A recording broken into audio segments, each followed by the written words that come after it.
At the beginning, the scene showed a classroom where a boy was sitting on his seat while reading a book, thinking that he liked this seat because he could quietly read his light novels alone. He noticed that the extroverts were as loud as ever, hanging out again that day, and thought that if he had to hang out with people like them, he would rather remain a loner introvert. He felt that his seat was the best that day too. His name was Ryota Izumiya, and he thought that being surrounded 2 or even 3 layers deep by the rest of the class made this corner seat truly a god-tier seat. He resolved that he had to savor every single second of it. Suddenly, someone called out for everyone's attention, saying they were doing seat changes that day. Ryuta was stunned and seemed panicked, thinking, "Wah," with a panicked face. The girls in front of him said to each other that it was the first time that year, and another girl mentioned that she had heard the class representative, Kuroki, had asked the teacher. Ryuta thought angrily, wondering why Kuroki had to mess things up, thinking that for a loner like him, seat changes were nothing but high risk with no reward. With an angry face, a girl announced that she had posted the new seating chart and told everyone to go take a look. A girl bumped into Ryuta, saying she was next to Suzuki and woohooing before apologizing. Ryuta, stunned, went to see the board and wondered where his seat was. He said in shock that his seat was in the center, thinking maybe he was surrounded by fellow introverts too. He was stunned to see that he was sitting in the middle of 3 names and wondered why someone like him, an introvert, of all people, had ended up there. He clenched his teeth, thinking that being surrounded by 3 S-tier beautiful girls was, no matter how he looked at it, the worst seat possible. With a scared face, he overheard 2 boys saying they were jealous, with one saying he would love to get close to those 3 girls. Ryuta thought that they were the center of the class, the undisputed cast top, and all he wanted was to sit quietly in a corner and enjoy his light novels. But to him, this was nothing short of hell. That said, he noticed the girl next to him, whom he had never seen before. At that moment, a girl said something, and Ryuta thought that the embodiment of cute, Eri Miyama, was so sly and wondered why someone like her was sitting in front of him, thinking this was the worst. Eri complimented another girl's nails, saying they were so pretty, to which the other girl replied that she didn't do anything special but thanked her. Ryuta thought that the downer-type Gyaru, Yuria Ichinozi, was intimidating, and he feared they would get the wrong idea about him. Sure, he liked big boobs and curvy bodies, but in real life, Gyarus were intimidating. Yuria remarked that their seats were pretty close, and Eri agreed, wondering if Rui-chan arranged it so they would be near each other. Eri called out to Rui-chan, and Ryuta thought that Rui Kuroki was the mastermind behind the seat change.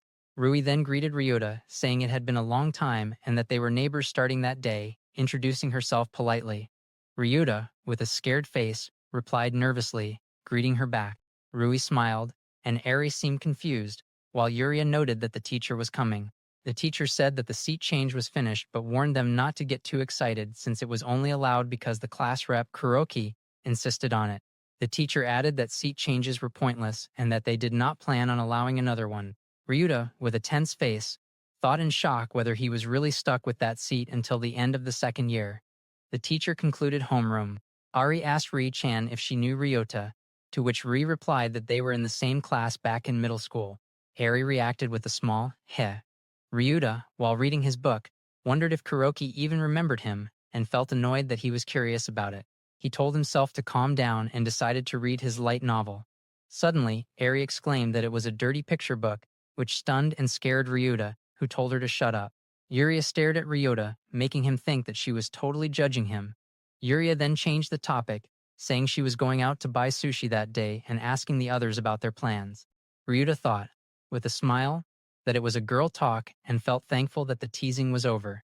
Rui mentioned she was free, since track and field had the day off, and asked Eri about her plans.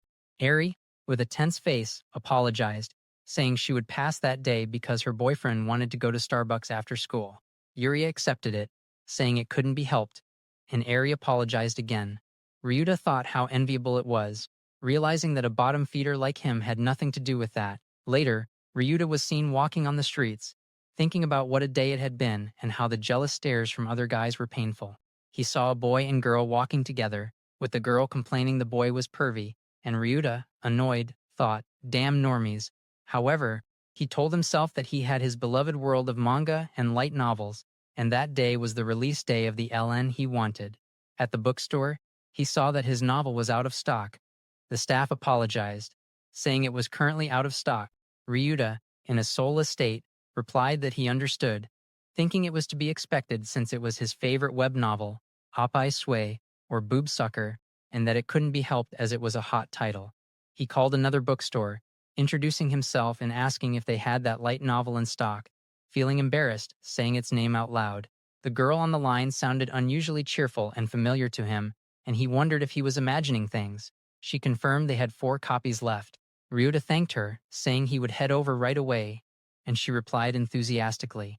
Ryuta was stunned, thinking they should hang up after a customer call, and wondered if it was a new part-timer. When he reached the store, he told the staff that he was the one who called earlier. The girl, while carrying books, confirmed about the book but then noticed him, stunned, saying it was the boy who sat beside her. It turned out to be Eri, who was blushing and seemed tense.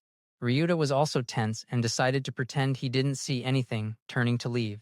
Suddenly, Eri called him and grabbed his shoulder, asking if he planned to tell everyone that she had a part-time job. Ryuta was confused, and Eri explained that she had gotten the school's permission and was working within allowed hours, and tearfully begged him not to tell anyone. Another girl interrupted, telling them that lovers' quarrels were against the rules during shifts, making Eri blush, and Ryuta thought that at least she should correct her, as he wasn't her boyfriend. The girl told Eri to take a break in the break room, and Eri wiped her tears, saying okay. In the staff room, Eri apologized, saying it was her fault. Ryuta replied that he was sorry too, thinking with a blushing face that it was too close, and that a loner like him couldn't handle being alone at such a distance with a girl. Eri tearfully confessed that she was scared of being called poor again like back then. Ryota, with a tense face, asked what she meant by poor. In tears, Eri explained that her family was really poor. Her dad had passed away when she was little, and her mom raised her alone. She didn't get any allowance and had many tough times. Ryuta thought she had it rough, more than he expected. Eri continued, saying that back in middle school, when her friends started wearing makeup, she was the only one who couldn't keep up, making her feel left out and miserable. She worked hard to save money and studied fashion and makeup until she could become the cute version of herself. But to keep up that cute version, she had to face the reality that it cost money. Ryuta asked if that was why she got a job, and Eri confirmed it. Ryuta thought that getting a part-time job didn't automatically mean she was poor. Eri added that it didn't bother her if people called her poor anymore, as she had gotten used to it, but she absolutely didn't want Yuria or Rui, who became her friends back in first year, to find out. That was why, with tears in her eyes and leaning close to Ryota, she pleaded with him. Ryota, blushing, told her honestly that he really respected her. Eri was stunned, and Ryuta explained that he had never even bought anything with money he earned himself, so compared to him, she was way more mature. He added that he could never look down on someone like her and absolutely wouldn't. Ryuta thought to himself what the heck he was saying and turned to see Eri smiling with a blush while wiping her tears, saying that he was actually pretty sweet. She giggled softly while smiling, and Ryuta, blushing, asked what she meant. Eri got up, saying she should get back to work. Ryuta asked in surprise, and Eri reminded him that he came there to buy that boob, whatever book. Ryuta was later shown kneeling, thinking he should have been able to buy it, but his opie sway was gone. Suddenly, Eri came close to his ear, asking if he found the book he was looking for. Ryuta, shocked and blushing, replied that it was sold out. Eri laughed, and Ryuta smiled while thinking that was why he couldn't deal with extroverts. Eri then slid a book to him, and Ryuta, stunned, saw that it was opie sway. Eri asked if he wanted it, saying that when he called, she set a copy aside for him, while smiling. Ryuta was stunned and blushing, thinking that Eri was seriously an angel. Eri then asked what her thank you was for reserving it, making Ryuta bow and thank her very much. Eri repeated her question, and Ryuta was stunned, asking, "Huh?" Eri explained that she set it aside out of a customer service spirit, so in return, he should treat her to something, as that was the deal. Ryota, shocked, listened as Eri said that now that he had seen her true nature, she might as well say that she was a pretty straightforward girl. She wrapped her hand around his arm, telling him to treat her to something at the cafeteria the next day. Ryuta, blushing, thought that she was definitely not an angel but a little devil. Eri then asked his name, and he told her it was Izumiya Ryota. Eri replied, calling him Ryota, and said she would be looking forward to lunch break the next day, smiling and blushing. Ryuta was stunned and blushed as Eri smiled slyly. Someone called Eri to the register, and she replied that she was coming, leaving while saying, "See ya."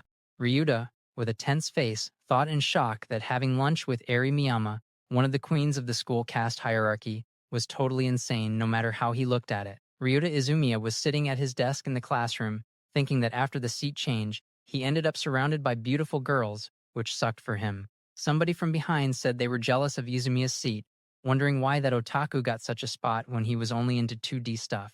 With a tense face, Ryota told himself to just focus on his light novel. Then he noticed legs in front of his desk and thought, Looking up, he saw Yuria Ichinozi staring at him. He wondered in shock why the gloomy gal Ichinozi Yuria was looking at him. Then she said she remembered something. With a scared expression, Ryota wondered what that was supposed to mean, and replied with a confused, huh? Yuria then greeted Eri with a, morning, and Eri replied back. Eri looked at Ryota and winked, causing him to blush and think that it made them look like they were secretly dating. Yuria asked Eri why she winked, and Eri said it was for no reason. Ryota, shaking, put his head down on his desk, wondering what that wink actually meant. Later, Eri suggested they eat, and Ryota replied, thanks for the food. Eri said it was tasty while eating, and thanked him for treating her, apologizing for picking something kind of expensive. Ryota said it was fine, as it was to thank her for yesterday. Eri then asked if he noticed people staring at them. The classmates were whispering among themselves, jealous that the two of them were eating together. Ryota thought he couldn't blame them. While eating, Eri asked Ryuta if he was talking with Yuria that morning, mentioning that it was rare to see Yuria talking with a guy. Ryuta replied that Yuria had said, I remembered it. Eri asked what she meant by that, but Ryuta said that's what he wanted to know too, feeling like it was a pretty high bar for him to ask. Eri suggested that she could ask Yuria for him, but Ryuta declined, saying it wouldn't be fun that way. With a smile, Eri offered to tell him Yuria's secret hangout so he could ask her directly, calling it Operation Get Close to Yuria. Ryuta was stunned and asked what she meant, but Eri told him she thought Yuria wanted to be friends, and since their seats were close together, they should all try to get along. Blushing, Ryuta suggested that maybe Eri should act as the mediator instead, but Eri refused, saying it would be boring that way. Ryuta thought to himself that she was a little devil. Later, Ryuta was standing in front of a building, thinking that this was Ichinose's secret spot. He guessed if she was a gal, maybe it would be the photo booth area. Tilting his head, he noted she wasn't there, but then he heard some clacking sounds. Turning around with a tense face, he saw a girl at the arcade claw machine, thinking about her nails as she pressed buttons. The girl was saying, milk tan, and Ryota noticed her chest and her thighs and realized it was Ichino's Yuria. She was frustrated that it wasn't going well, and Ryota thought she was really struggling with it. With a tense face, he wondered if a gal like her was going after an erotic bishoujo anime figure for resale. Blushing, he thought, no way, resale. Suddenly, Yuria turned around, and both of them said, ah, in surprise. Blushing, Yuria accused him of trying to get dirt on her and expose her for going after a figure, asking if he planned to ruin her. Ryuta frantically denied it, saying he actually came there to win that figure himself. She was surprised and asked if he was really trying to win it too, covering her mouth with her hand. Ryuta asked why she was trying to get that figure and whether she was planning to give it to someone. Blushing, she stayed silent, so Ryuta asked if she was planning to resell it. Angrily, she grabbed his collar and told him not to lump her in with sleazebags, shouting that she was trying to win it herself so she wouldn't have to buy it from resellers. Ryuta thought, crap, realizing that resale might have been a trigger word for her. Yuria, frustrated, asked if he was even listening. Ryuta dropped a coin into the machine and told her to let go of his hands so he could focus. Blushing, she asked what he was doing. He told her he had trained solely to win bishoujo figures, thinking claw machines were meant to be won with a gentle touch. Dropping another coin, he declared that with this, he won the figure. Yuria blushed, calling him amazing and seriously praising him. Smiling, Ryuta handed her the figure, and Yuria was surprised, asking if he was sure since he was the one who won it. Ryuta said he was only able to win it because she had worked so hard on the machine and that it belonged to her. She was stunned and asked if he wasn't going to make fun of her for being a high school girl into erotic anime, saying no matter how you looked at it, it was weird. Ryuta admitted he was surprised she liked an erotic anime where breast milk shoots out, making her flinch. But he continued saying he didn't think there was anything wrong with proudly loving what you love. He explained he didn't even use a cover for his light novels anymore because he wasn't ashamed of what he loved, saying that's what it meant to be an otaku. He added that while there was nothing wrong with hiding your hobbies, if you love something, you shouldn't put it down yourself. Yuria was stunned by his words. Ryuta thought to himself, what the hell am I saying? I'm bottom of the barrel. He then suggested they both forget everything that happened that day, but Yuria refused, saying she didn't want to because she was an otaku too. Ryuta was shocked and asked if she was really an otaku. Yuri explained she wasn't trying to hide it, but it was hard to be open about it in front of Eri and Rui. Thinking about Rui and Eri, Ryuta listened as Yuri explained that she was tired of losing close friends over her hobby, so she kept it hidden. She then stared at some girls, and Ryuta apologized, thinking maybe he had asked something out of line. Yuri confirmed his name was Izumiya, and Ryuta replied yes, thinking she didn't remember it.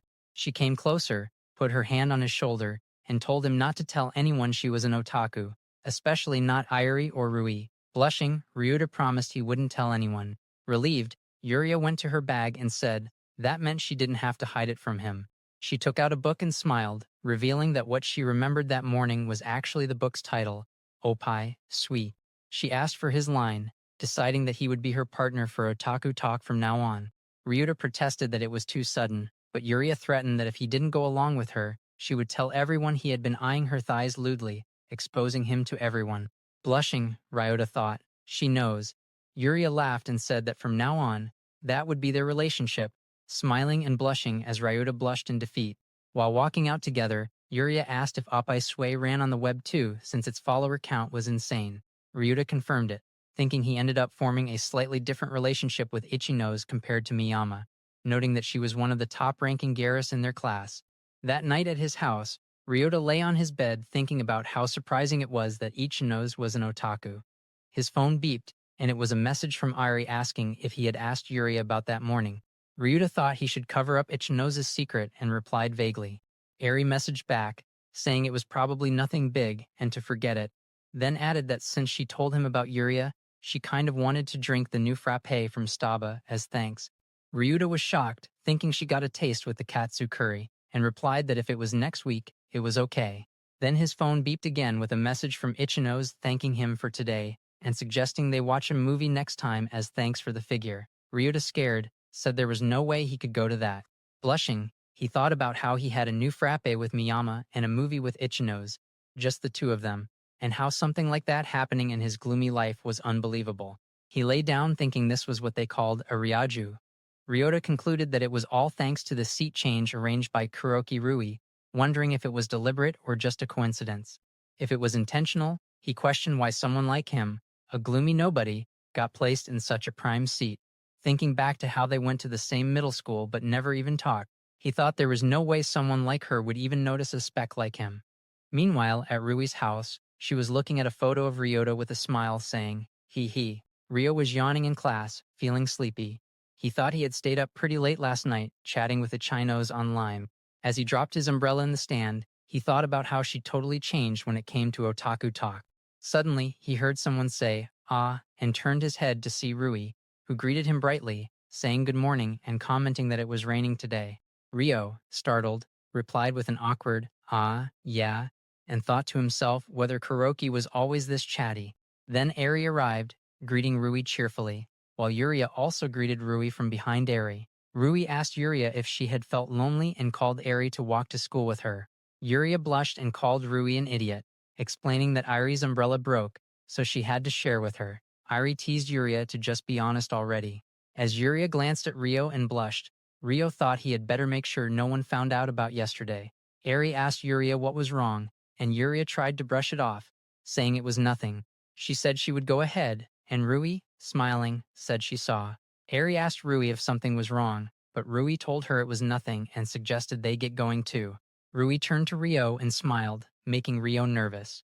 Later, Rio sat at his seat with his head down, thinking in panic about Rui's smile that morning. He wondered if she had figured out what was going on between him and the two girls. He recalled Rui was a certified genius who dominated academics and sports, and that only Eri and Yuria could talk to her as equals. He feared that if she found out he knew her friend's secrets, she would interrogate him to protect them. He panicked, thinking she might have been probing him for info, and said to himself that he didn't get it.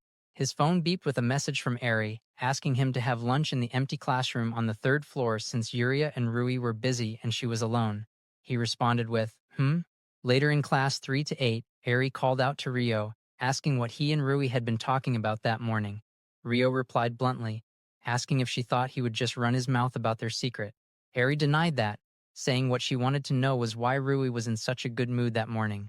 Rio asked if she was in a good mood, and Irie explained that Rui always seemed deadpan when talking to boys, like she was looking down on them. But with Rio, she actually looked like she was having fun. She said Rui had been like that even on the day of the seat change. Airi sighed and declared that Rui totally liked Rio. Rio was shocked and questioned her logic, saying he and Rui had literally zero interaction before the seat change. Airi, blushing, smiled and said they went to the same middle school, so maybe Rui secretly fell for him back then. Rio thought, exasperated, about what this bomb-throwing girl was even saying. Airi suddenly smirked and said she got a great idea. Rio thought he had a bad feeling about it. Later, Rio was at the exit, thinking maybe he should just go straight home today. He wondered what the good thing Miyama mentioned was. As he looked for his umbrella, he realized it was missing. Someone from behind said, "Ah, you finally showed up," and Rio turned around, stunned, to see Rui holding his umbrella. Rui said she had been waiting for him. Rio asked if that was his umbrella, and Rui explained that Eri said she had a date and really needed an umbrella, so Rui lent her hers. Rui realized it was Rui who had lent it. Rui continued, saying this time it was, Rui-chan can't go home without it, implying Eri had asked him for help again. Rui apologized for dragging him into it. Rio understood the situation but wondered how she knew that umbrella was his. Rui asked if they should head out together since they were going the same way. Rio nervously agreed. Rui commented that he had been using this umbrella since middle school and opened it. Rio wondered how she even knew that. Rui remarked that the umbrella was pretty big, and Rio offered to hold it.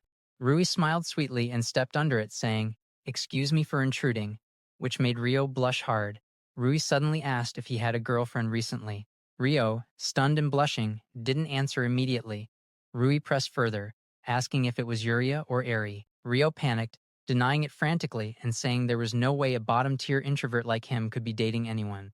Rui analyzed his reaction sharply, noting his obvious panic, sudden fast talking, and shaking hands, and concluded confidently that he was lying.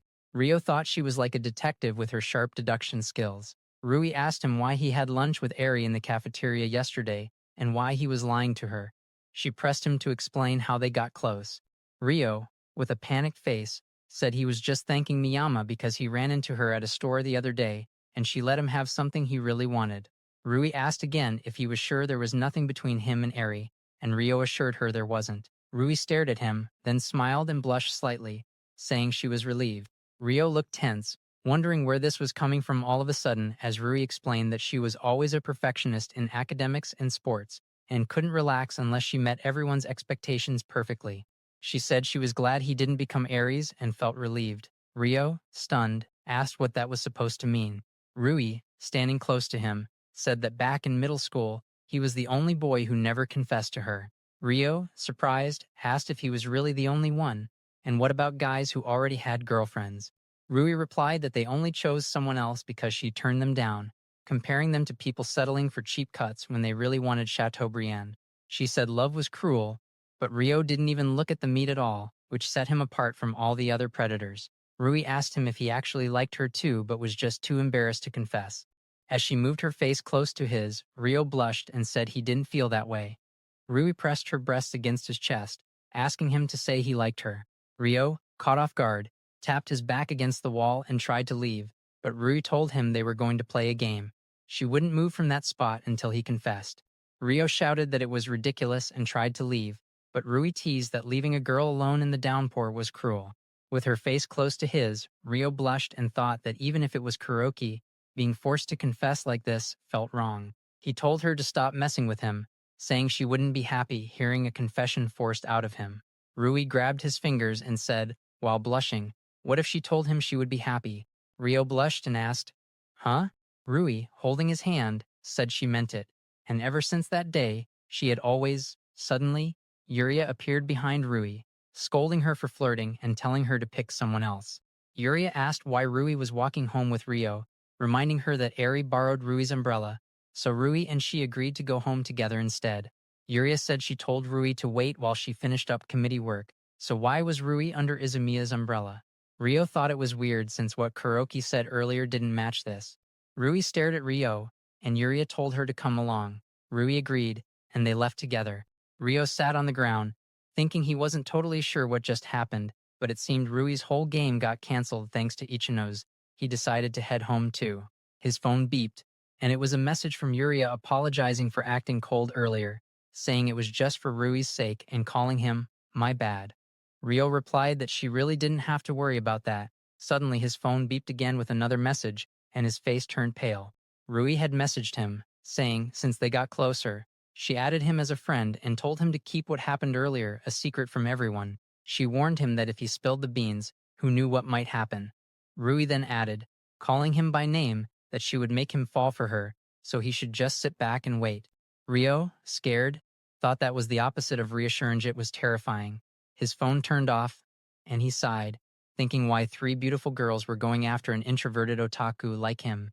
He realized that just like that, he found himself unwillingly holding onto the secrets of three of his class's most popular girls, and his peaceful life was undoubtedly completely doomed all because of a single seat change. The scene shifted to Ryuta walking down the street, thinking aloud how a gloomy otaku like him spent his time after school, deciding that he would head over to Animates. As he walked into his house, he continued thinking that people would probably assume he just binged anime and games alone in his room. Inside his room, Ryuta sat down on his chair and muttered that he needed to think of a reply online. He looked at his phone and saw a notification saying he had received an image from Rui. Almost immediately, another message arrived from Yuria, telling him that he would come with her to see Chichikyun's movie, right? Then another message popped up from Eri, excitedly saying that she had found a tadpole on her way back from work, and that it was gross cute. Once again, a notification appeared saying he had received an image from Rui. Ryuta hesitated, wondering whether his reply would sound kind of gross. Another message from Yuria followed, exclaiming that it was a rainbow. Then, yet another notification appeared, another image from Rui. Ryuta frowned, wondering what was going on with Rui today, and hoping it wasn't something crazy. When he finally opened the image, he froze. It was a photo of Rui wearing a tracksuit, her stomach exposed, taken on a highway. Rui asked what he thought, and whether she was cute. Ryuta blushed hard and reacted internally, thinking it was outrageous. Rui followed up by saying that he could save the photo if he wanted, that she wouldn't know how he used it, and that he shouldn't worry. Ryuta immediately decided he would mute Rui for a while. Even so, he couldn't believe that Rui, of all people, was actively trying to seduce him. Thinking back, he recalled something Rui had said on the way home and wondered what she meant by that day. He questioned whether something had happened back in junior high. Realizing Rui might know something about it, he decided he would ask her tomorrow. The next day, the scene shifted to the school rooftop. Ryuta called out to Tanaka, and she responded with an exaggerated laugh, greeting him. He told her not to open with that kind of laugh, and she flustered, apologizing and insisting it wasn't intentional. She then greeted him properly with a smile.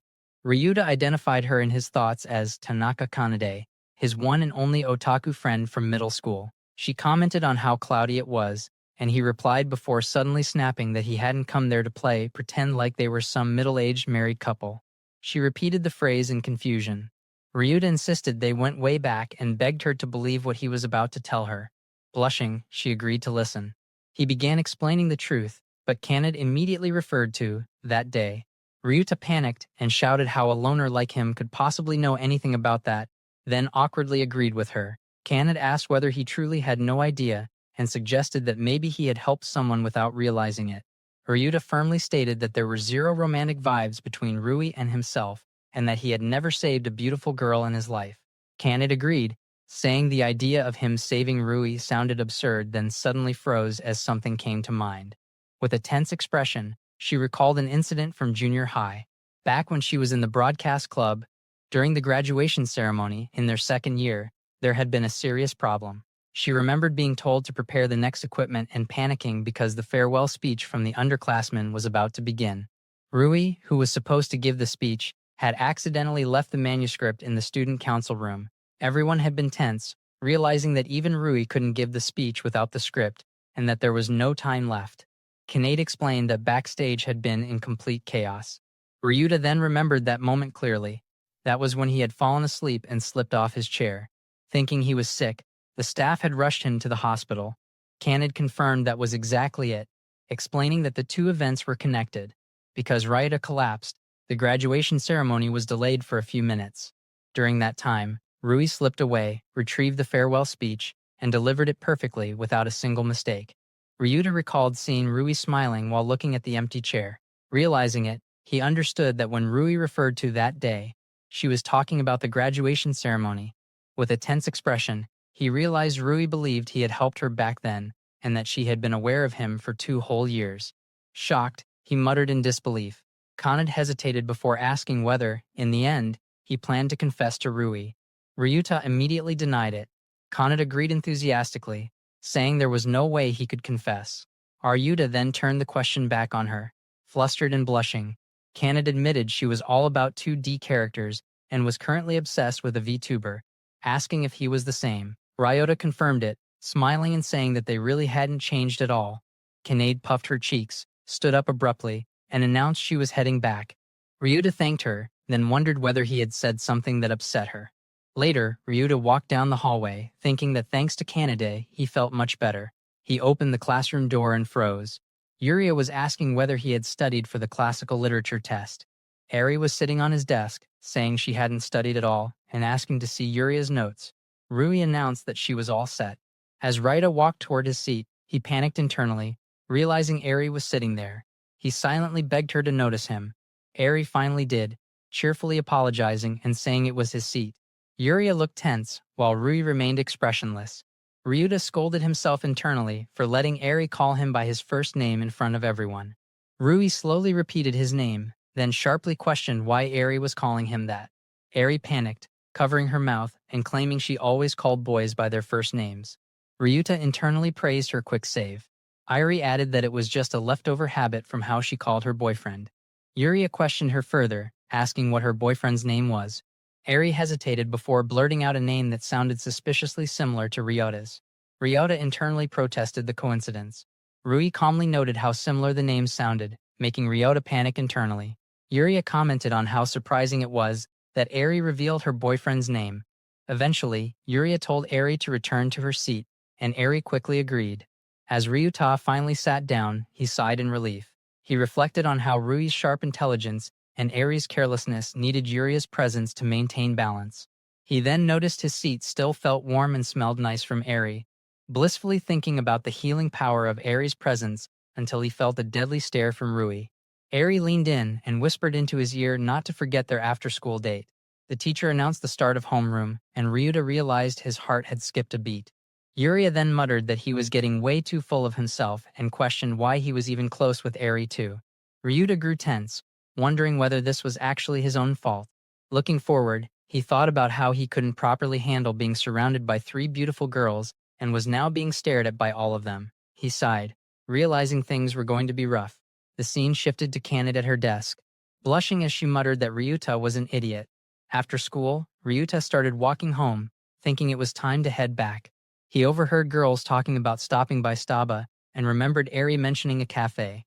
Suddenly, boys shouted in surprise. Eri came running toward him, her chest bouncing as she called his name. Ryuta froze, blushing, and called out to her. She stopped in front of him, red-faced and tense, and told him that he was the worst. Ryuta stood there, confused and nervous, wondering if Eri was mad. With a tense expression, he wondered if he had done something wrong, whether she had noticed him staring at her chest. Blushing, Eri continued, explaining that the reason was simple. He had forgotten their promise.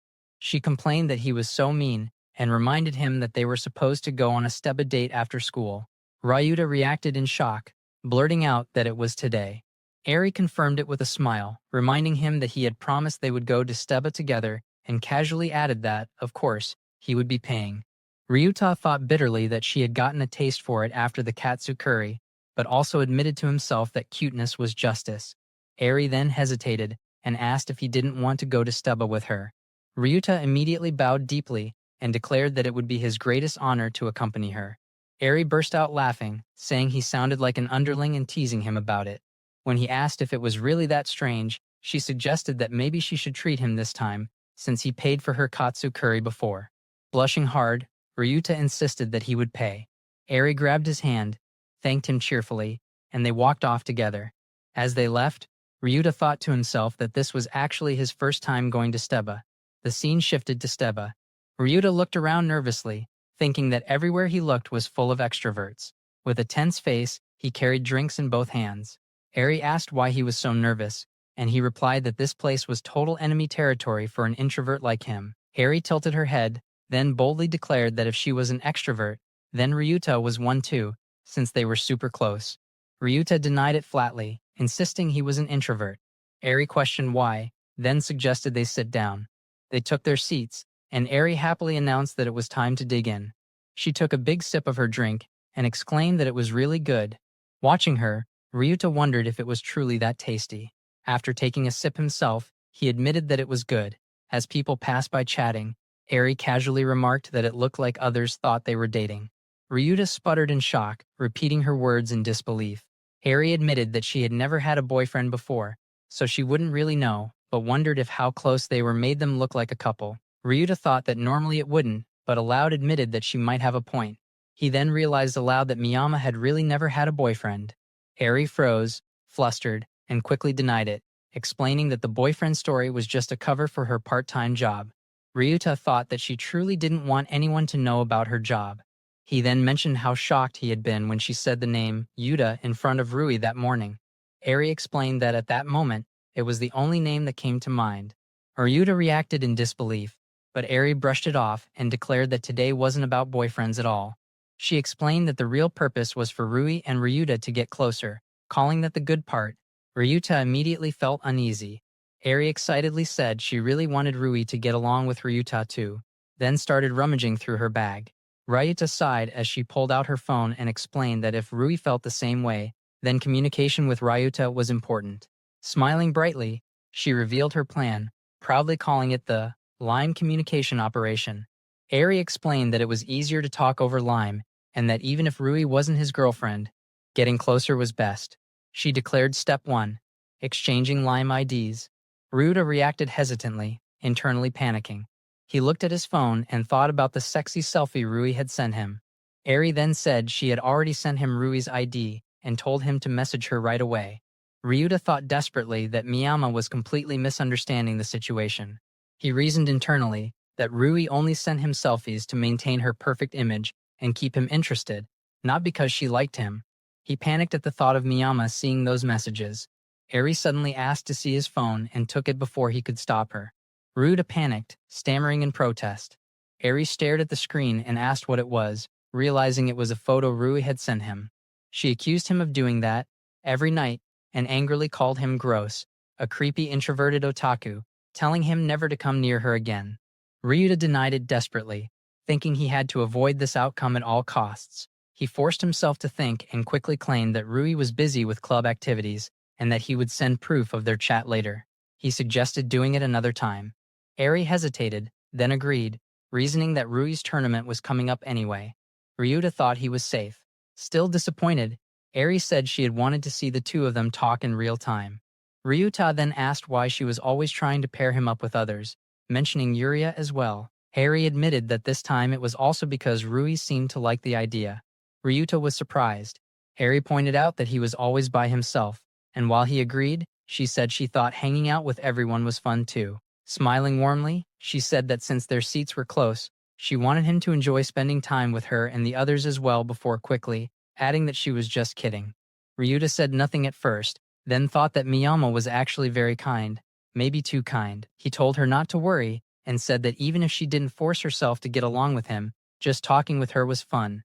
Eri looked surprised and asked if he really enjoyed getting along with her. He confirmed it, admitting it was fun, though he thought her idea of fun might be different. Eri nodded and suggested forgetting everything they talked about earlier. She told him he didn't need to force himself to message Rui online, and that she just wanted him to keep getting along with her.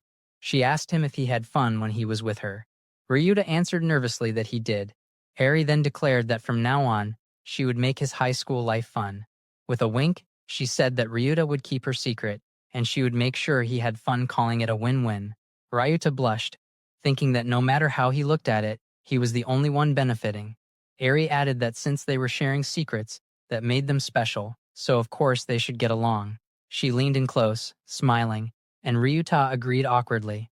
He thought that Eri really didn't see this as romance at all, and admired her honesty, blushing as he thought that if he weren't such a gloomy otaku, he would fall for her. Eri suddenly asked to try his melon drink. Ryuta panicked, but before he could stop her, she took it and drank. He blushed hard, realizing it was an indirect kiss. Eri commented that the melon flavor was tasty, and offered him her drink in return. Ryuta refused loudly, insisting it was gross because it was an indirect kiss.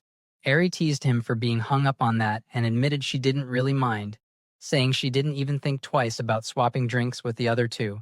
She offered to switch instead if it bothered him. Ryuta desperately told her to leave it as it was. Eri laughed and handed the drink back. Ryuta stared at the straw, thinking about how it had touched Miyama's lips. As he was about to drink, Yuria suddenly appeared and asked what the two of them were doing. Ryuta froze. Eri greeted Yuria cheerfully. Ryuta panicked internally, wondering why Ichinose was there. Yuria explained she could see them swapping frappes from outside and confiscated the drink, declaring she would be the one to drink it. Ryuta watched in despair, thinking his first indirect kiss was gone. Yuria then demanded to know why they were at Stiba, and recalling how Eri called him by his first name that morning, asked if they were dating. Eri quickly denied it, explaining that Ryuta was just treating her as a thank you. Ryuta internally praised her save. Yuria repeated the explanation skeptically, then looked at Ryuta with a cute expression and asked if it was true. Ryuta blushed, confused by the pressure. Yuria then announced they were heading home. Eri agreed and waved to Ryuta, thanking him for everything. As they left, Ryuta sat back down, looking at the cafe and thinking that his very first after-school date with a girl had ended quickly, but that the cafe wasn't so bad. His phone rang. It was a message from Yuria, apologizing if Eri had pressured him and saying she would start calling him Ryuta too. He thought it was fine if she misunderstood, but wondered why even Ichinos was calling him by his first name. She followed up by telling him he could just call her Yuria. Ryuta blushed hard, panicking about what he was supposed to do the next time they met, especially since their next meeting was the movie on Sunday. He replied that he got it. The scene then shifted to Eri apologizing to Yuria for keeping her waiting because the bathroom was crowded. As they walked together, Eri excitedly talked about the new Steba flavor, peach, and matcha. Yuria commented that she wanted to try it too. Eri suggested she do so and asked about Sunday. Yuria flinched and said Sunday was a secret. Eri grew curious, and Yuria laughed. The scene shifted, and Ryuta was shown thinking that life was full of surprises.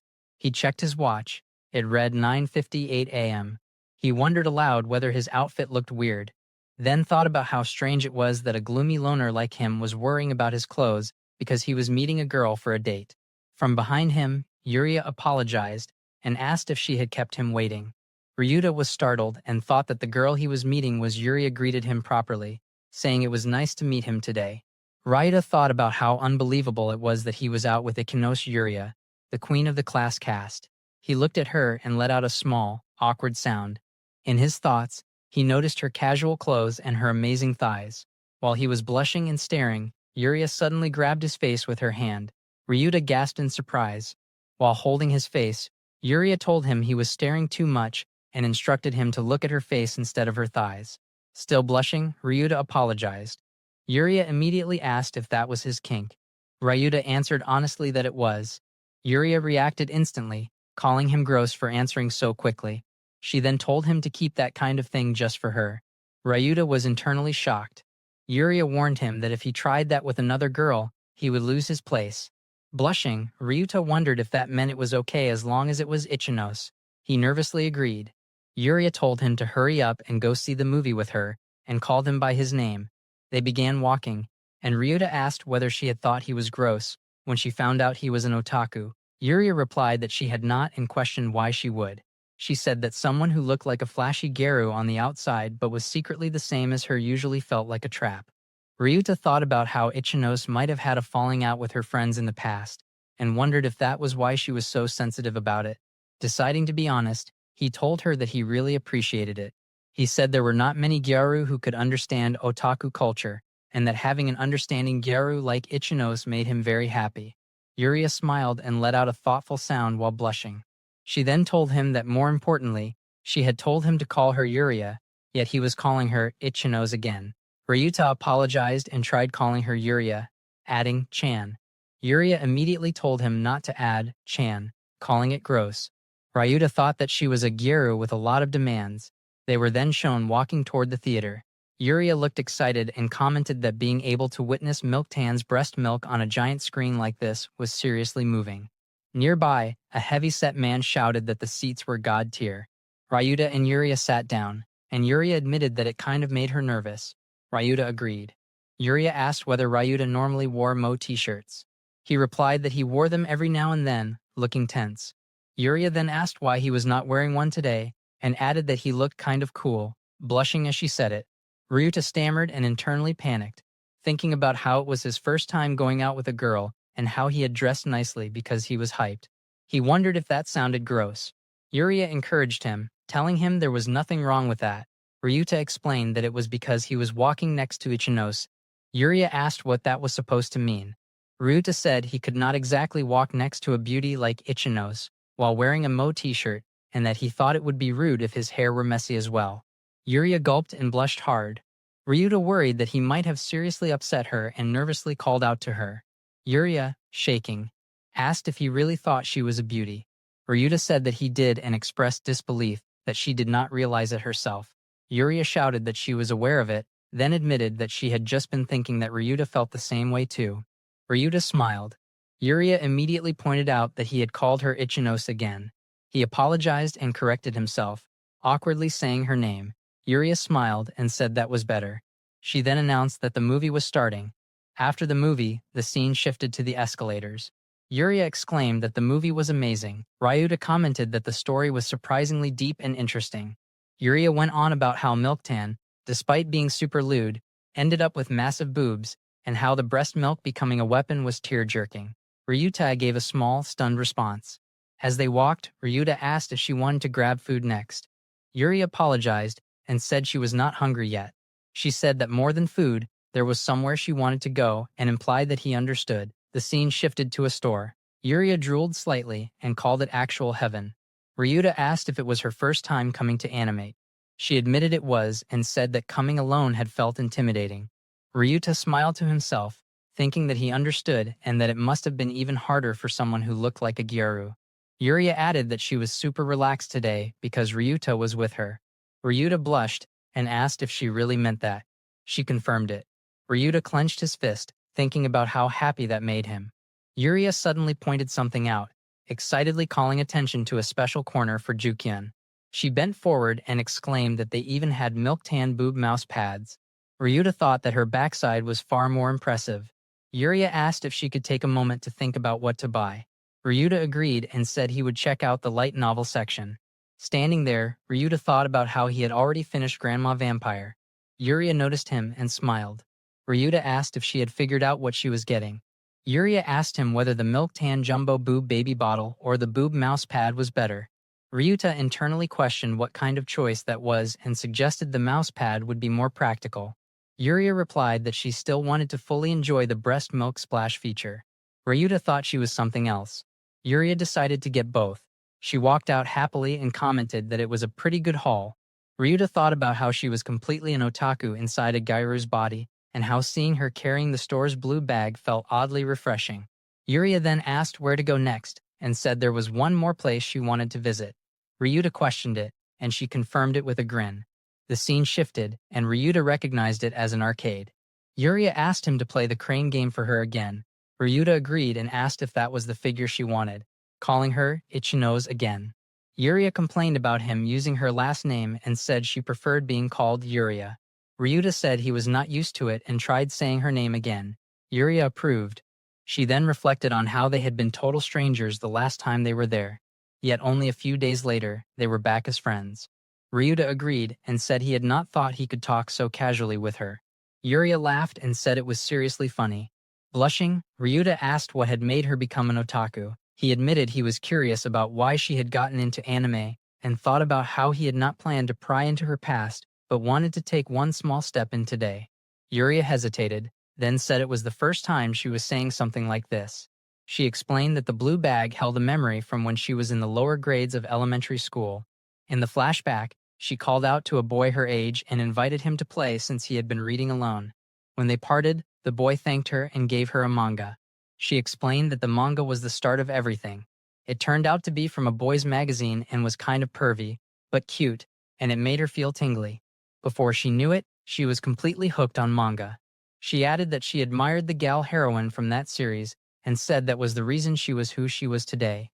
Ryuta thought in disbelief that the number one gal in school had been inspired by a manga. He commented that thanks to that manga, Both her gal side and otaku side were born. Yuria replied uncertainly. Ryuta said they owed that elementary school kid some thanks, and reflected on how he himself had used to sneak off to read sexy manga. He suddenly noticed that he could get the figure. Yuria reacted excitedly. Ryuta succeeded, and Yuria praised him. The scene shifted to the train station. Yuria said that today had been the best and thanked him. Ryuta replied that as long as she had fun, that was all that mattered. Yuria then told him quietly not to call her Yuria in front of Eri or Rui. Ryuta complained that she kept changing her mind.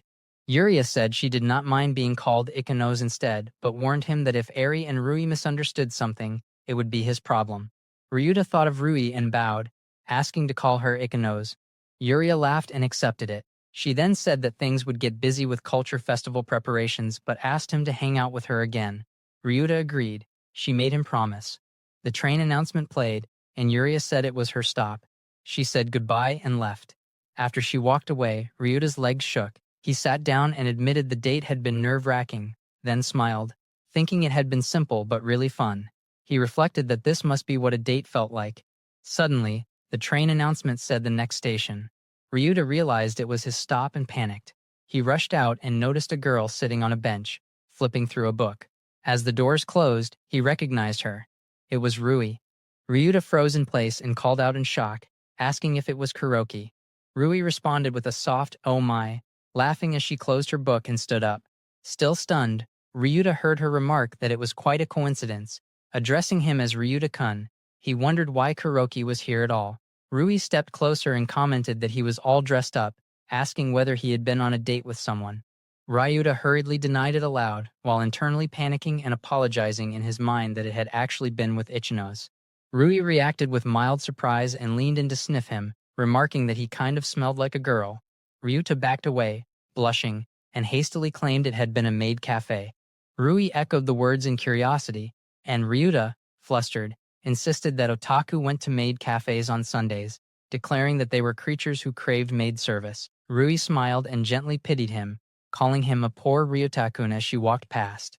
Embarrassed, Ryuta protested that if she pitied him, she should just leave an otaku like him alone, only for Rui to suddenly turn around and suggest they go on a date. Ryuta repeated the word date in disbelief. Rui clarified that she only meant walking around near the station. Ryuta questioned why she would go that far. Rui sat down on a nearby bench and asked whether he had been happy when he saw her sitting there. Ryuta hesitated, and after she stared at him in silence, he finally agreed that he did not know if it counted as a date, but since they were heading the same way home anyway, they might as well walk together. Rui laughed, and when Ryuta asked why, she brushed it off, saying it was nothing. As they walked side by side, Ryuta glanced at her from the corner of his eye and thought that Kuroki really was beautiful, someone of perfectionist nature, a little intense, yet still oddly captivating. Rui suddenly spotted a cat and called out to it, chasing after it while telling it to wait. Ryuta called after her. They soon found themselves in a park, where Rui patted the cat's head and sat down, calling it cute as she rubbed its belly. Ryuta asked if she liked cats. Rui hummed thoughtfully and, while hugging the cat, said that between him and a cat, she might choose the cat. Ryuta thought he had lost to a cat. Rui teased him for looking disappointed, but he denied it vehemently. She laughed, teasing him for getting jealous of a cat and calling him cute, even joking about rubbing his tummy too. Ryuta flatly refused, while privately thinking that if anything, he would rather see her belly button. Rui laughed again before growing serious, saying that to her, cats were special. Ryuta sat beside her and asked what she meant. Rui explained that she used to have one when she was little, but it had already passed away. Ryuta felt the mood suddenly grow heavy and muttered awkwardly. Rui continued, saying that thanks to that cat, something else special had entered her life, and that was why she loved cats and felt grateful to them. When Ryuta asked what that something else special was, the scene shifted into her memory. Rui recalled a day after taking her cat to the vet, when the cat suddenly jumped out of the car window. Panicking, she and her mother shouted for it, terrified it would be run over in the busy parking lot. Crying, Rui remembered seeing a boy appear in front of them with the cat perched on his shoulder and bags in both hands. Ryuta's narration described the impressive coordination of a cat on his shoulder while carrying groceries. Rui admitted, blushing, that to her, the boy had looked incredibly cool. She explained that he left right afterward, but his quiet demeanor made him seem even cooler and more admirable. She bent toward Ryuta and revealed that the boy was the other special one she had been talking about, asking if he felt better now. Ryuta thanked her for telling him and suggested they should get going. Rui reacted with mild surprise, prompting him to awkwardly try to explain himself. The scene shifted again as Ryuta realized they had arrived at Kuroki's place. Rui called out to him softly and warned that if he let her slip away, he might regret it. Blushing, Ryuta asked what she meant. Rui laughed, placed a hand on the door, and thanked him for walking her home, saying she had enjoyed their little walking date. As Ryuta blushed and thought about Kuroki, Rui winked and told him she would send more pictures later that day. Stunned, Ryuta watched her close the door and admitted to himself that while he did not dislike the idea, his inability to deny it made him wonder if he really was just a pervert after all. As he walked away, Rui looked at her phone and laughed quietly, remarking that the culture festival was just around the corner. The scene shifted to Monday morning at school. Ryuta sat at his desk reading when Eri repeatedly called his name and asked what he planned to vote for in the festival poll. Ryuta was confused at first, then remembered their class attraction. Eri enthusiastically proposed either a cafe or a play, saying a cafe would be fun. Ryuta stuttered at the idea, imagining Eri in a maid outfit welcoming customers home, and internally declared it a win. Yuria and Rui arrived, greeting Eri. Yuria asked what Eri and Izumiya had been talking about, and Eri replied that it was about the festival vote. Yuria sat down coolly, and Ryuta thought about how cold she seemed, despite the fact that they had been on a date yesterday. Rui laughed and leaned in close, asking Ryuta which one he would vote for the cafe or the play. Both Eri and Yuria reacted in shock at Rui calling him Ryuta-kun, and Ryuta panicked internally, thinking she was about to cause another scene. Eri demanded to know why Rui was calling him Ryuta too, pointing out that they had not really talked before. Yuria calmly explained that since Eri called him Ryuta, she simply followed suit, adding that it would be confusing if everyone called him something different. Ryuta internally praised her logic. Rui then suggested that Yuria should call him Ryuta as well. Yuria hesitated, blushed, and awkwardly complied.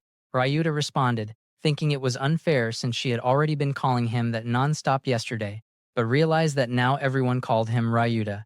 When Yuria asked Rui what she planned to vote for, Rui said she was still deciding, but might choose the play. Ryuta repeated the words in his mind with unease. Yuria agreed, explaining that as a committee member, the play would be easier due to paperwork. Eri protested, urging Rui to choose the cafe so they could be maids together. Rui modestly claimed she was not as cute as the other two, prompting Yuria to insist that if Rui was not cute, then they would be mere background characters.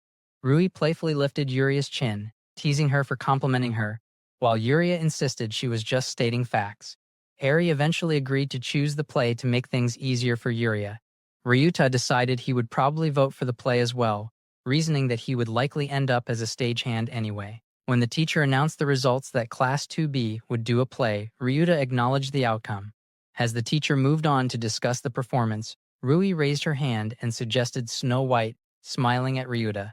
Seeing her expression, Ryuta felt a strong sense of dread, convinced that this suggestion spelled trouble.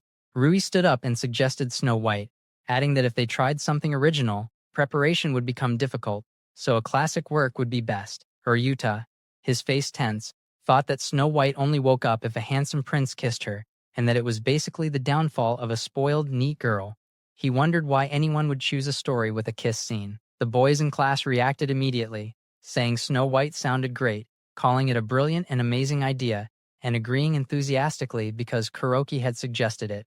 Ryuta thought the class was far too easy to sway. Eri excitedly told Ryuta that if it was Snow White, they could be dwarves together.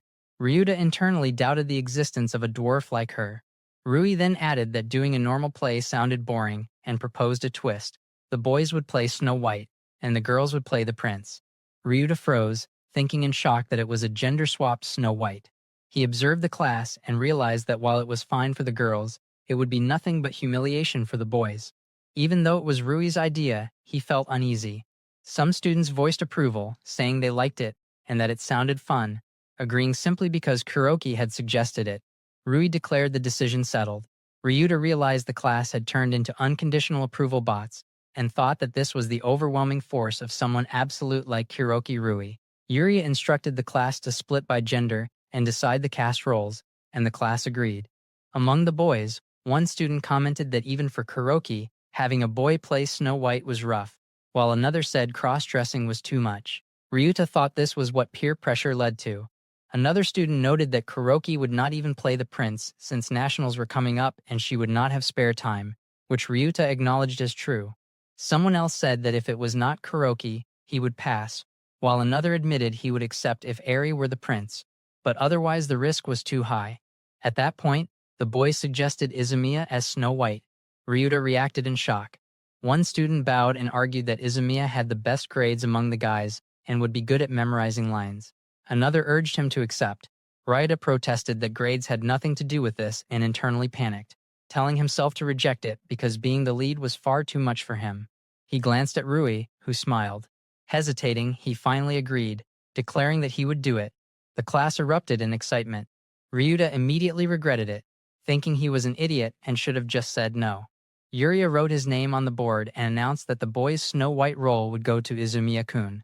Slumped at his desk, Ryuta wished someone would kill him already. Eri congratulated him enthusiastically, calling it amazing and saying being the lead was cool. Ryuta thought bitterly that they did not understand how he felt. He then realized that Eri's wording meant she was not the lead, which led to Yuria announcing that the girl's prince role would be played by her. Ryuta processed this and thought that it really was Yuria after all. Yuria, looking tense, added that Prince number 2 would be played by Rui, making it a double cast. Ryuta was shocked, unable to believe it. The boys reacted loudly, lamenting their bad predictions and calling Izumiya lucky. Ryuta wondered how things had ended up like this, and blamed it on Kuroki, assuming she was probably delighted that everything had gone according to plan until he noticed her dissatisfied expression. Shocked, he wondered if something had happened between Yuria and Rui during role selection, then dismissed it, telling himself that it had nothing to do with him. Blushing, he insisted internally that he was not interested. The scene shifted to after school, where Eri apologized for the wait and expressed surprise that Ryuta had shown up at her workplace. He apologized for the sudden visit and explained he wanted to talk. Eri happily declared she was thrilled because she was getting an after-school date with him. Ryuta blushed, calling her name, and Eri suggested going to her usual spot, a place she had gone to since elementary school. He agreed.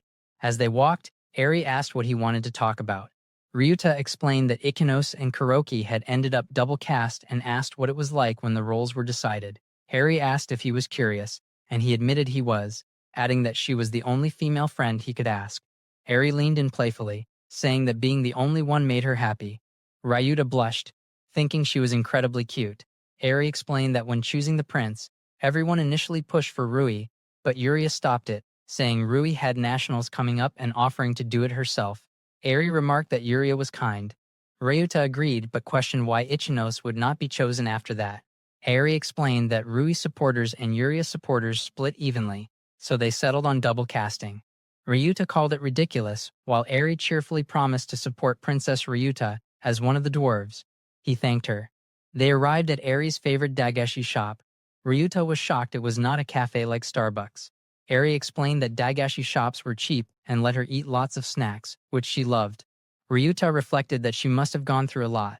Eri said she had gone to dagashi shops since elementary school, but her old one closed, making this her new go-to. Ryuta asked if she came here after work, and she said she usually bought 10 umaya sticks. Ryuta joked internally that her body must be made of dagashi and imagined it as a national strategy. When Eri asked why he looked serious, he claimed he was thinking about politics, confusing her. Inside the shop, Ryuta remarked that it really was a dagashi shop and reminisced about biking to one as a kid. Spotting wafers, he called them nostalgic and said he used to collect the stickers. Eri agreed, saying wafers were memorable to her. She explained her family had been very poor, so she could only buy snacks rarely. She recalled watching another child win free ice cream while her stomach growled. The next day, a boy with a blue bag appeared and offered her a wafer, saying he only wanted the sticker. Eri remembered being incredibly happy and revealed she had been bullied for being poor, so no one was ever kind to her. She confessed that ever since that day, she had loved that boy and was not interested in other boys. Ryuta acknowledged it quietly, thinking that boy was incredibly lucky. They sat on a bench and ate, with Eri happily enjoying her snack. Ryuta spilled ramune on himself, and Eri laughed, handing him tissues and reminding him not to stay sticky. As she leaned close, Ryuta thanked her and thought she was truly kind. but also believed she already had someone special and would never see him as a prince. Eri asked for a wafer, and Ryuta offered it, saying he only wanted the sticker. Eri froze and blushed, realizing the wording overlapped perfectly with her memory. She brushed it off and started eating, coughing, and Ryuta offered his ramyun. She drank it, revived, and called him her lifesaver, returning the bottle. Ryuta blushed. He realized the ramune was an indirect kiss opportunity, and, after checking around, drank it. Eri started to say something but stopped, flustered, and urged him to hurry so they could walk home together. Ryuta agreed. Later, Eri waved goodbye, and Ryuta thought she really was a good girl who was kind even to him. When he got home, his sister greeted him casually, announcing she had eaten his ice cream. Shocked and angry, he learned it was a limited edition, Häagen-Dazs. She then added that Tanaka was at their house. Ryuta froze, wondering why Tanaka was there. With a tense expression, Ryuta asked if Tanaka was at their house. His sister casually replied that she had been there until just a minute ago. She explained that Tanaka had said she had only happened to drop by, but that something seemed to have come up and suggested he asked her online. Ryuta responded that he already knew and went to his room. Shortly after, Kaned sent him a message asking if he wanted to talk on the phone for a bit. His phone buzzed again. Confused, he checked it and saw that it was from Rui. Her message said that so he could do his best in the play, she would send him a photo today as well. Attached was a picture. Ryuta reacted in shock, noticing her twin tails and exclaiming that it was Kuroki. Rui teased that this was the kind of thing he liked, wasn't it? Internally, he admitted that it was exactly his type. Another notification arrived from Kanade saying she could talk on the phone now. As he saved Rui's picture, he greeted Tanaka, saying it had been a long time. Kanade responded warmly that it had indeed been a long time. He asked whether she had come by his house earlier, and if she needed something. She hesitated and said she had heard a strange rumor about the cultural festival that Ryuta was playing Snow White, and that Ikinos and Kuroki were playing the prince. Ryuta thought that it was not a rumor at all, but true. Kanade said that even the premise sounded wrong, so it had to be a rumor, right? Ryuta admitted, with tension in his voice, that it was true, and that he was playing Snow White. Kanade asked if lately he had not been losing it in several ways. Pointing out that he was cross-dressing, Ryuta snapped that he could not help it, and that it had ended up being him who had to do it. Kanade calmly concluded that the extroverts must have bulldozed him into it. Ryuta thought that was exactly what one would expect from an introverted girl like her. She then asked whether he even properly understood Snow White's story. Ryuta insisted he did and thought he had the manga on his shelf. He searched his bookshelf, repeating the title to himself, only to realize that Volume 1 was missing. He dismissed it and said it did not matter. Kanade asked if he had found it. He said no. She then recommended a version titled Isekai Chart Snow White. You woke up the strongest me with a kiss, and then you annul our engagement. Ryuta accused her of simply wanting to evangelize it. Kanade returned to the topic, noting again that he was playing Snow White. He replied that he had no choice. She confirmed that the prince roles were Kuroki and Ichinos. When he affirmed that, she remarked that the two of them as princes was practically cheating, saying that unlike introverts like them, their very existence was a cheat. Ryuta partially agreed. She then asked how things were going lately with the three beauties. Ryuta casually replied that he had just been going on dates. Kanade was stunned and exclaimed that he was dating a lot, or rather, that dates were all he did. He confirmed that was pretty much the case. She commented that he had changed and joked that one day he would just lose his virginity at random and stop talking to an introvert like her. He asked why she sounded sulky and insisted that there was no way someone like him could suddenly lose his virginity. He explained seriously that even if he went on dates with those three, it would not lead to that kind of relationship. Kenneth seemed surprised. He clarified that each of them liked someone else, apparently the boy they had fallen for back in elementary school. Therefore, even if they hung out with him, it did not mean they would date him. Kanade sighed in relief.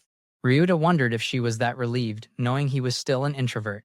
He added that even hypothetically, if he could date one of them, he would not ditch her. She was his one and only otaku friend. Kanade blushed and said she had known he had not changed. Ryuta insisted he had changed, mentioning he had gone on a lovey-dovey date. Kanade teased that if he could not date any of the three, he would be a virgin for life. Ryuta admitted internally that he could not argue with that. She said that would be fine too. When he asked what she meant, she brushed it off and said she had cram school soon. He thanked her for everything and said that because they had known each other so long, he could speak freely with her, and it was easy. Canid blushed intensely and said that was exactly it. She ended the call abruptly, leaving him confused about what she meant. A few days later at school, someone announced that the script was finished. Ryuta excitedly grabbed it. Eri rushed over and showed him that her dwarf character had many lines. He acknowledged it, thinking it was probably a strategy to attract her fans. Eri was thrilled about having many lines. Ryuta noticed that even the hunter and dwarfs were girls, and the princes were Yuria and Kuroki. He realized this effectively created a snow-white harem centered on him and felt briefly delighted. It was announced that Yuria would play the prince in the morning show and Rui in the afternoon show. Ryuta noted that since it was double cast, he would first act with Yuria and later with Kuroki. Secretly, he wished Snow White could be double cast as well. Yuria approached him and said that even though it was her first time doing theater, she would take it seriously and expected him to do the same. He nervously agreed. After she walked away, Rui commented that Yuria became intense in strange places. Rui approached him, touched his chest, and said they would become destined partners, so they should have lots of fun. Pressed against the board, he asked what she meant. Rui whispered that it was what it was they were Snow White and the prince. Guided by fate. He wondered what hidden meaning she was implying. Later, Ryuta reflected that although Rui's words bothered him, he had to do his best. Ari suggested everyone read the script together that day and noted Rui was off from track practice. Rui confirmed she was free. Ari suggested practicing at Rui's house. Rui glanced at Ryuta but declined, saying her house had a guest. Ari admitted her own house was small and messy. Yuria said her room was not an option either. Ryuta assumed it was because it was an otaku room. Ari then suggested that they go to a family restaurant. Yuria immediately objected, reminding her that the last time it had been filled with delinquents and extremely noisy. However, she added that thanks to Rui, everyone had gone quiet almost instantly. Ari excitedly praised Rui, saying she had silenced those delinquents in a moment and that it had been incredibly cool. Rui laughed modestly and replied that it had not been anything special and that such a thing was normal for her. He found himself wondering what she considered normal. Yuria then suggested Starbucks. Ari pointed out that it might be crowded and they might not find seats. Yuria asked what they were ultimately going to do and said that since Rui was free that day, she was fine with wherever Rui decided. Ari agreed and said she would also be fine with karaoke or the bowling alley.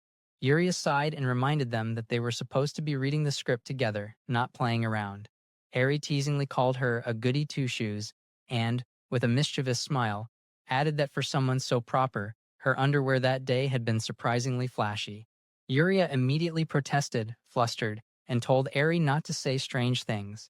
Hearing that, he tensed up internally in shock, unable to process what he had just heard, and his imagination began running wild.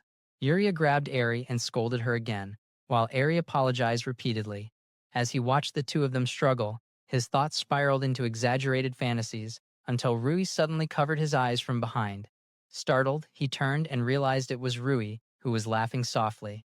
Rui then told Ari and Yuria to stop fighting and announced that she had decided where they should go. Yuria asked where, and Ari guessed karaoke.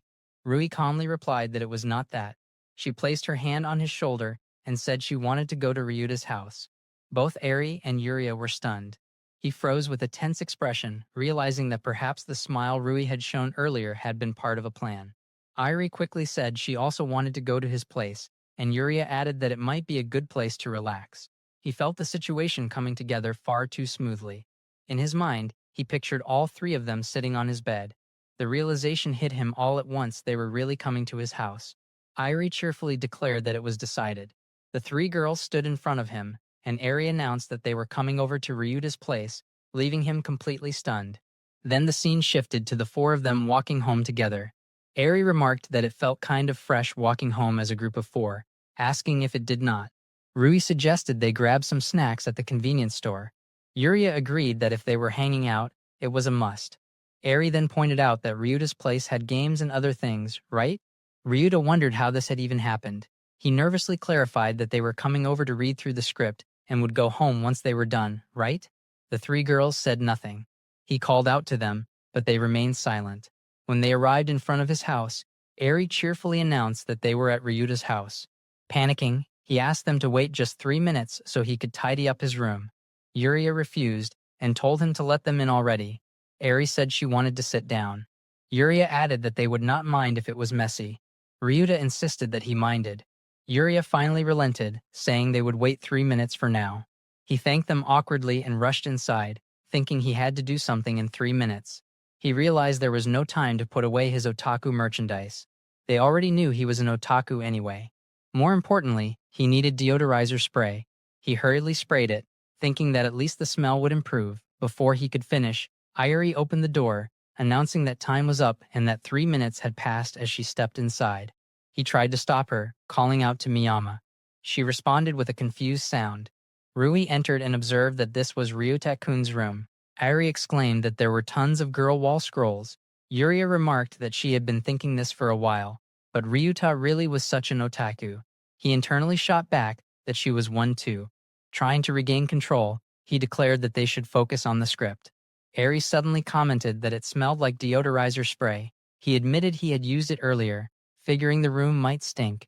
She leaned closer and sniffed him, saying she liked Ryuta's smell though. She then asked Yuria if Ryuta smelled nice. Yuria, blushing, admitted that she did not dislike his smell either. Embarrassed, he thanked them, thinking he did not understand this at all. Rui then suggested drinking the juice they had bought earlier and asked to borrow some cups. He agreed and said he would grab them from the kitchen. As he was about to leave, he hesitated, realizing that if he left, it would be just the three of them in his room. He wondered anxiously whether they would rummage through his things. Rui called his name, and he told them to just sit wherever and wait before heading out. Carrying plates and glasses, he reassured himself that it would probably be fine, as long as they did not look under the bed. He reflected that he had expected them to be far more put off, but surprisingly they were not. He had thought normal people like them would hate otaku. As he walked up the stairs, he wondered if that meant they had grown closer. Standing at the door, he thought that he never would have imagined having this kind of relationship with the three of them not long ago. When he returned and announced that he had brought the cups, he saw Yuria sitting on a chair using her phone, Eri sitting on the floor, greeting him excitedly, and Rui sitting on his bed thanking him for the cups. Relieved, he thought it was safe. Rui offered to pour the juice, and Yuria said she would help. Eri then called out to him, saying the game console would not turn on. He questioned why she was already playing games when they were supposed to read the script. She insisted she wanted to play. Sighing, he accepted this was how it would be. He noticed the console was not plugged in. Eri asked what kind of games he played. He answered that these days he mostly played RPGs. Then he suddenly realized something was wrong. Eri excitedly shouted that it had started, reading aloud the outrageous game title about a heart-pounding swimming meet full of ex-idols and wardrobe malfunctions, calling it a weird title. Yuria turned, blushing in shock, and Rui also looked at him. He panicked internally, realizing he had left an erotic Blu-ray inside. Now they would know his tastes in more ways than one. Yuria called his name accusingly. Rui calmly turned to Eri and suggested they prepare the snacks and asked Eri to get some ice. Eri agreed with a smile and left. Once Eri was gone, Rui, with an angry expression, said there was something she wanted to ask him. Both she and Yuria demanded to know exactly what that was. He apologized. Yuria shouted, asking why he was watching something so perverted and pointing out that normally people watch things like that online these days. Flustered, he admitted he preferred watching on a big TV screen. Yuria reacted in disbelief. Rui laughed lightly and said that was so like him. He asked why she was just accepting that. Rui replied that he was a teenage boy too, and that it was normal for him to watch that kind of stuff. Yuria reacted in shock. Yuria then questioned why Rui was acting like she was the only one who understood him, reminding her that they were just from the same middle school. Rui responded that it was because she and Ryuta-kun were, and trailed off suggestively while glancing at him. He thought she should stop hinting like that. Yuria demanded to know what that was supposed to mean and asked if they were secretly dating. He immediately denied it, insisting they had only gone to the same middle school. Yuria pointed out that Rui claimed to hate men, yet treated Ryuta differently. Rui countered that if Yuria was going to say that, then Yuria treated him differently too, adding that the two of them really clicked. Yuria insisted that was beside the point and that she was asking about Rui's relationship with him right now. He thought Kuroki's earlier comment had complicated everything, and that at this rate he would rather they keep teasing him about the Blu-ray. Blushing, he wondered if Kuroki had changed the subject on purpose. At that moment, Eri returned, announcing she had brought ice and urging them to hurry up and play the game. All three of them immediately declared they were not doing that. Confused, Eri went ahead and played anyway, only to lose repeatedly. She complained that Rui was too strong and demanded another round. Rui teased that if Eri lost again, maybe she could give her a shoulder rub. Meanwhile, Ryuta and Yuria sat on the bed. Yuria apologized for earlier, explaining she had to be strict given the situation. He assured her it was fine, adding with a self-deprecating smile that an introvert like him watching that kind of stuff only made him seem more like a creep. Yuria, blushing, confessed awkwardly that she had watched the same one before. He was stunned and thought that was fate. She immediately rejected that kind of fate. He remarked that she was not just about boob kyun, and that she watched that kind of stuff too. Flustered, she admitted girls watched that kind of content more than people thought, though maybe not someone like Eri, and added that perhaps she just had a pretty high sex drive. They both blushed intensely before she abruptly declared they should drop it, complaining that the sweat was making her bra see-through. He fixated on the phrase, see-through.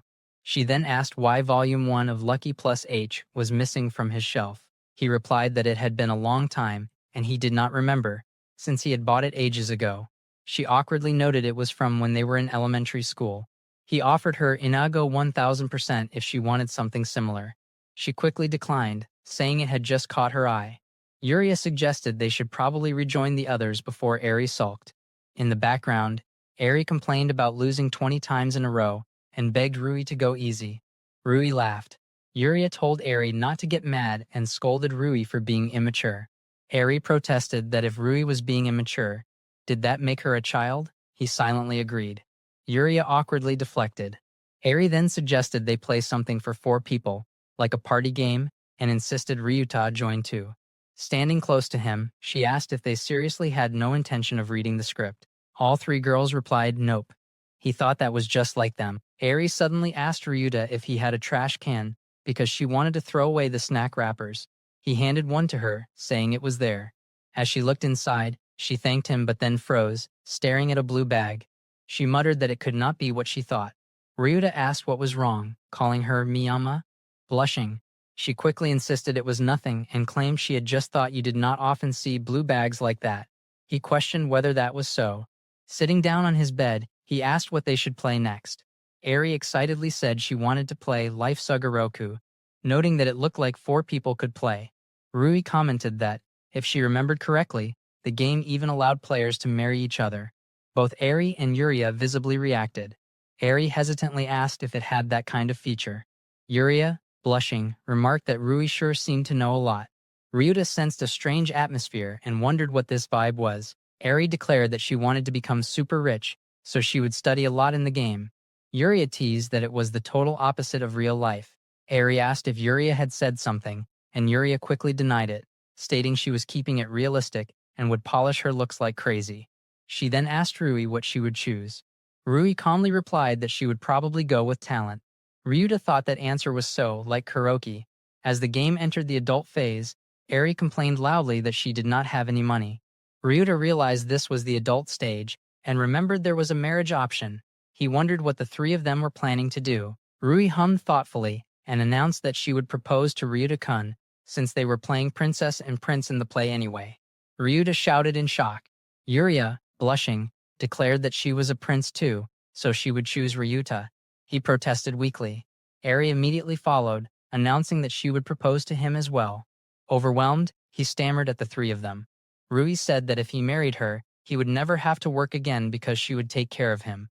Eri objected that it was not fair and promised that if he married her, she would cook delicious food for him every day. Yuria shyly added that she would do the housework properly, and that she wanted kids too. Ryuta was stunned, thinking this had turned into a full appeal showdown. Marriage was supposed to be in-game only. Still, he could not help imagining what it would be like to marry each of them. If it were Kuroki, he pictured her gently teasing him for staying home playing games without working, yet saying it was enough just to have him there. No matter how he imagined it, she seemed like the type who would support him for life. She was perfect, and married life would probably be amazing. Yet she was also mysterious, and he felt that if he let his guard down, she might dominate him completely. Then he imagined Miyama welcoming him home brightly. He thought Miyama was easy to read, and considering her situation, it made him want to be the one supporting her instead. He even imagined letting her eat as much as she wanted, thinking that someday she might become unbelievably huge. Suddenly, Yuria pinched his cheek and accused him of having pervy eyes. He cried out in pain. His thoughts shifted again. If he married Yuria, perhaps she would offer him ear cleaning or suggest playing games together. He reflected that they were a great match in both hobbies and personality, and her alluring thighs alone were worth 1,000,000 points. His only concern was that if they got married, she might stop being a Gyaru. Then she would simply become a perfect, ridiculously gorgeous wife. When he snapped out of his thoughts, he realized all three girls were staring at him. As he opened his eyes fully, he saw their faces were extremely close. Startled, he asked what was going on. Yuria leaned in and asked him who he was picking out of them. Eri urged him to hurry up and choose already. Rui laughed softly and said there was no need to even think about it. Ryuta panicked internally, thinking this was the ultimate choice. It was just a game, but no matter who he chose, the other two would likely give him nasty looks. Still, if he wanted to keep the game going, he had to choose. Irie pressed him to hurry. He began hesitantly, saying that he would. At that exact moment, Khanad burst through the door, apologizing for interrupting. She froze mid-sentence, stammering incoherently as she saw him surrounded by all three girls. Blushing furiously, she exclaimed that Ryuta-kun was really doing something inappropriate with all four of them. He immediately denied it. She wailed that he had changed. He shouted back that he absolutely had not. By the way, if you enjoyed the video, maybe consider liking and subscribing? Pretty please?